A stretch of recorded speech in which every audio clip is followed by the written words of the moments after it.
So anyway, it's so good to be here. Hi, Mom. And hey! And since coffee seems to be a theme for the morning, and for those of you who have not tried The Ballerini blend. It's very good. I'm sorry, I'm taking the baton. yeah. Well, I was just gonna say, I got to have like a whole taste test situation, and I had like coffee A, B, C, and D, and they all have different variations of vanilla and pastry flavors and butter flavors, and I picked this one, and I really do enjoy it. So.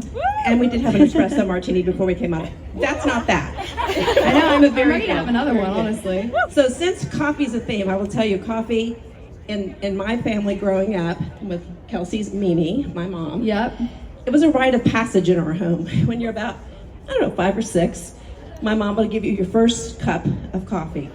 So Kelsey, describe your first cup of coffee. Well, one thing about you is that my mama is a helicopter mama in the best way, and so there was a solid amount of rules growing up, and one of them was that I was not allowed to have coffee, which rightfully so. 5 or 6, I didn't need it, but when I went to my Mimi's house in Alabama, she would make me a cup of coffee like I now like a mimosa. Like it was like milk and sugar and like a waft of coffee.